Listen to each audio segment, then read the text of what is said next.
Y nada, vamos a dar paso a el ex canciller Jorge Fori, con quien vamos a estar hablando un poco del tema Ucrania, de la visita de la jefa del Comando Sur de los Estados Unidos al Senado, y también de la controversia en torno a esta operación que montó el kirchnerismo sobre el ex vicecanciller Foradori.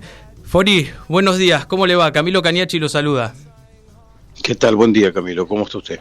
Aquí andamos tratando de interpretar un poco la realidad que cada día se vuelve más compleja, ¿no? Bueno, para empezar, en los próximos días el canciller Santiago Cafiero va a estar yendo al Congreso a explicar el posicionamiento argentino ante la guerra de Ucrania. Ahora, en las últimas horas el embajador ruso salió a denunciar una campaña de histeria contra su país y pidió a los socios argentinos que adopten un enfoque objetivo. ¿Cómo hay que interpretarlo esto? A ver, creo que los que van a escuchar al canciller Cafiero la próxima semana tendrán una oportunidad para esclarecer alguna trayectoria que ha sido totalmente confusa respecto a cómo Argentina se ha posicionado ante este conflicto entre Rusia y Ucrania, porque pasamos un largo periodo del conflicto sin poder decir que había habido una invasión de Rusia a Ucrania, que había desmembrado el territorio ucraniano y que había causado atrocidades de todo tipo desde el punto de vista de la matanza de civiles, el ataque a blancos civiles o lugares que solamente tenían importancia como modo de vida de la población ucraniana, cometiendo crímenes de guerra, crímenes de lesa humanidad, todo lo que ha sido relevado, y que acá Argentina hablaba de que había alguna confrontación de carácter militar en esa zona en Europa. Un dislate realmente grosero, así que eso va a tener que ser valorado por quienes lo van a recibir y escuchar sobre la posición argentina. Nosotros Argentina en el Consejo de Derechos Humanos votó la exclusión de Rusia del Consejo de Derechos Humanos, que era una cosa ineludible frente a lo que el mundo veía en directo por televisión, más allá de lo que le parezca al embajador ruso como a los demás embajadores rusos en el mundo, porque la realidad de las imágenes no admite el discurso. Pero al día siguiente, Argentina, después de haber votado la exclusión de Rusia del Consejo de Derechos Humanos, el embajador argentino en Ginebra, donde está la sede del Consejo y que es el que preside por este año el Consejo, reunió a un conjunto de países extrañísimo, que son los famosos violadores de derechos humanos, que estaba en este caso Rusia, Bielorrusia, pero también estaba Siria, Irak, un conjunto, Venezuela, Cuba, Nicaragua, un conjunto rarísimo de gente, que está probado que son violadores de derechos humanos. No se sabe para qué los reunió para darle lugar a Rusia de poder no sé, estaba excluida pero no excluida. Por eso, nuestra posición en Rusia-Ucrania es totalmente contradictoria, confusa y no responde a los intereses argentinos. Ahora, ¿usted cree que todo este posicionamiento errático, confuso, obedece realmente a cuestiones ideológicas, o es que le debemos tantos favores a los rusos que no tenemos otra alternativa? A ver, Camilo, cuénteme usted, en el buen saber y entender del hombre que está en la calle, ¿qué le debemos nosotros a Rusia? Bueno, la cúpula de gobernantes, los rublos que le promete Alberto. Es de los argentinos. Sí.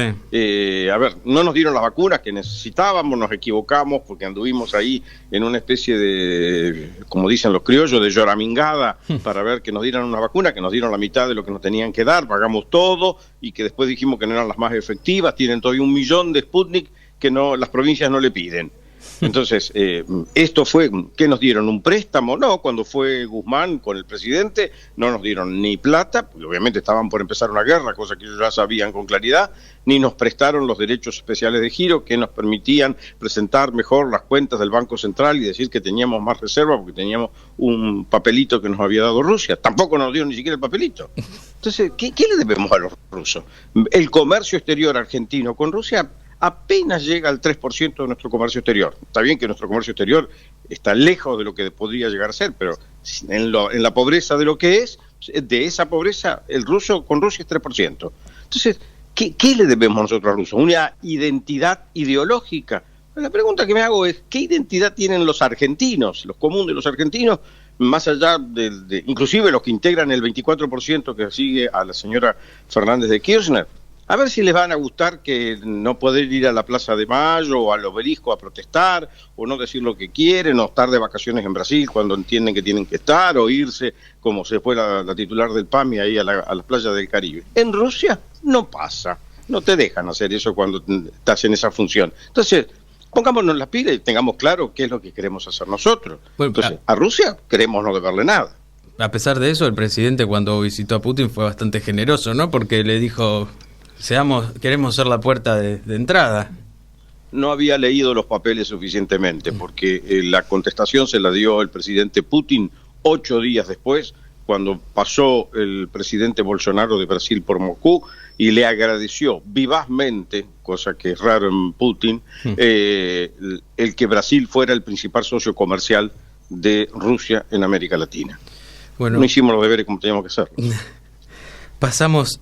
Del otro lado, Cristina, que es la máxima articuladora de esta relación con Rusia, se recibió en el Senado a la jefa del Comando Sur de los Estados Unidos, que a su vez al día siguiente dio una nota en Infobae donde dijo: me preocupa la estación espacial de China en la provincia de Neuquén. La jefa del Comando Sur fue a ver a Cristina porque el poder está ahí, porque entiende que lleva las relaciones con China, o cómo hay que interpretar, o Cristina de pronto se enamoró de la embajada, como les gusta decir a los compañeros. No, a ver, yo creo que Estados Unidos defiende o se interesa, sigue los temas que son para ellos de larga data, podemos decir así, líneas de acción de un determinado país, y la vinculación de Argentina con China en términos estratégicos siempre ha sido una inquietud que los Estados Unidos, como potencia mundial, como un gran país en términos geopolíticos en toda la región americana, le inquieta. Le inquieta la actuación de China en los mares del sur, le inquieta la vocación de China por meterse en la Antártida, tienen inquietud con el ofrecimiento que hizo el actual embajador argentino en China para que China construya una base naval supuestamente para Argentina en la península antártica. Le inquieta obviamente la estación espacial que está en Neuquén. Los chinos, durante el periodo de las dos presidencias, pero sobre todo en la última presidencia de la señora Fernández de Kirchner, hicieron 2 acuerdos en materia espacial o vinculados al uso del espacio terrestre relevantes, uno en la provincia de San Juan, un telescopio para el espacio profundo, y después esta estación de monitoreo satelital que está en Neuquén, con la cual China logró tener 3 bases en distintos puntos del mundo que le permiten triangular con exactitud dónde se encuentran objetos voladores en el espacio ultraterrestre, lo cual ya demostraron volando o disparando o destruyendo un satélite desactivado de los propios chinos en el espacio ultraterrestre, porque como ya tenían los 3 puntos de la triangulación que requiere este tipo de mecánicas de ataque a un objeto volador, lo pudieron hacer efectivamente a partir de que está la base en Neuquén, lo que les ha dado una ventaja operativa en el espacio ultraterrestre a los chinos. Otro país que es una superpotencia le inquieta. ¿Qué ganamos nosotros con eso? No sé, diálogos políticos. Los chinos nos van a seguir comprando, no importa si tenemos base espacial o no tenemos base espacial, la soja, la carne, el girasol, el aceite, todo lo que necesitan, porque tienen que dar de comer a su pueblo. Tienen 1.400 millones de habitantes y no les alcanza la comida que tienen. Entonces, a nosotros nos la van a comprar siempre.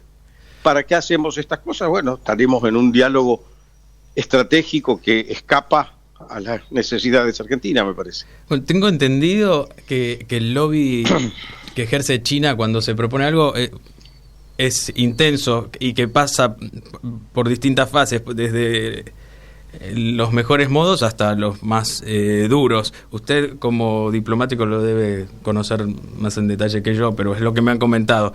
Y Por ejemplo, una sutileza. Durante la gira esa que hizo Alberto, el país desde el que se trajo más regalos, por ejemplo, fue China. Hasta la primera dama le regaló campera de invierno para Fabiola. Y el CEO de Huawei, donde Alberto, tengo entendido, le tuvieron que acercar un paper para que se enterara viendo que era el 5G, le regaló una guitarra para que siga guitarreando, no supongo.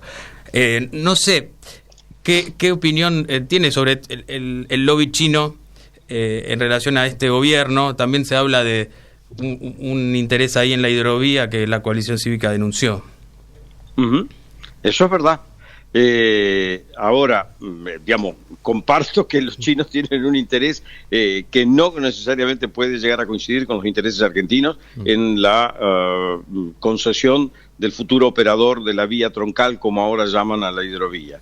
Los chinos son persistentes, son reconocidos en su persistencia, lo tenemos hasta como frase de uso común, más insistente que chino, pero bueno, pero esto es de la historia de China, eso dice respecto a China, y nosotros, los argentinos, ¿qué somos?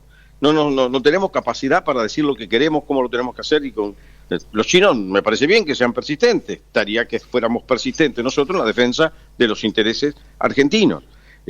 China está desde más o menos la última parte del siglo XX tratando de recuperar un lugar en el mundo que tuvo en su historia muchos siglos cuando era el famoso imperio del medio que controlaba gran parte del Asia y que después se fue debilitando por estar tanto tiempo en ese poderío cuando empiezan sus fricciones con las llamadas potencias occidentales que vinieron, ocuparon, dominaron, hicieron no sé qué cantidad de cosas según los chinos en China. Pero ahora que ellos tratan de recuperar el lugar del mundo, tratan de volver a ocupar espacios. Pero los que tenemos que defender nuestros intereses somos nosotros, no los chinos. Entendido. Fori, le hago la última pregunta, que está relacionada a esto que se habló en la semana en relación al supuesto estado de ebriedad del ex vicecanciller Foradori, que después fue desmentido por el ex embajador británico Mark Kent. Pero bueno, un poco de contexto, que se dice que todo esto busca anular el convenio que firmó Foradori en relación a los vuelos a Malvinas y demás. ¿Qué me puede decir al respecto? A ver, primero que es un acto agraviante e infamante para un diplomático profesional con más de 40 años, con una trayectoria impecable como Carlos Foradori, a quien habría que describir como un muy buen diplomático, un hombre profundamente trabajador y además con mucho sentimiento de defensa de los intereses de Argentina. Creo que un sector del gobierno actual, vinculado al kirchnerismo, entró en una opereta que suelen hacer los servicios de inteligencia de otros países, en este caso los británicos, que le vendieron comida podrida, porque empezaron a hablar de algo que después sus propios actores británicos, como Alan Duncan, el viceministro de Relaciones Exteriores de aquel momento de Gran Bretaña, y el embajador de aquel momento aquí en Argentina, desmintieron. Tal como después lo reflejaron, todo ese acuerdo es un acuerdo negociado a lo largo de varias semanas, meses, que inclusive en la visita esa que se describe como de contenido etílico, no fue el momento de cerrar y no hubo el contenido etílico, porque en ese tipo de reuniones no hay un consumo desmedido de alcohol, más allá de la copa de vino que puede acompañar una comida o almuerzo.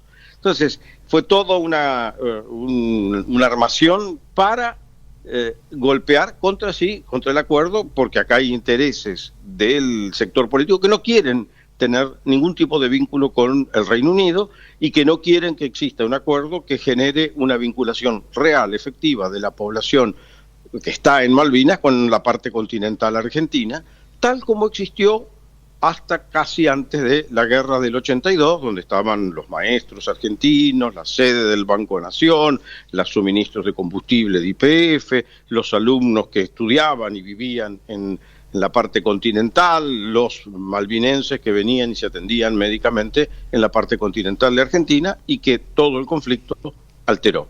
Recrear esas condiciones sería un camino de aproximación posible en la búsqueda de que las Malvinas sean nuevamente plenamente argentinas. ¿Lo ve a Cafiero en condiciones de interpretar esto o va a seguir la senda de la diplomacia cavernícola que le propone el Instituto Patria? A ver, será del canciller actual el decidir qué línea él va a seguir. Yo siempre he tratado de no personalizar en lo que es la política exterior de este gobierno, sino marcar que esto es la impronta del actual gobierno. No hay una línea acá o allá. Al mundo no le interesa si hay un instituto, si hay una casa de gobierno, si hay una cancillería, si hay, no sé, la sucursal de taxis. Lo que le interesa es saber dónde está parada Argentina. No dicen qué piensa el instituto, qué piensa... No. ¿Dónde vota Argentina hoy en Rusia-Ucrania? ¿Dónde está Argentina en el conflicto por la recuperación de las Islas Malvinas? Tener claridad que los países no tienen ganas de hacer el psicoanálisis que les encanta a los argentinos. Y entonces, muchachos, cuando termine de psicoanalizarse y le haya mandado la factura al doctor Freud, avísennos, veremos si podemos hacer algo con ustedes. De acuerdo. Muchas gracias, Jorge. Un gusto. Por favor, al contrario. Hasta luego. Jorge Fori, ex canciller, pasó por Mundo Imperfecto y me quedo con esa pregunta que planteó en la conversación de ¿qué somos los argentinos? Evidentemente tiburones no.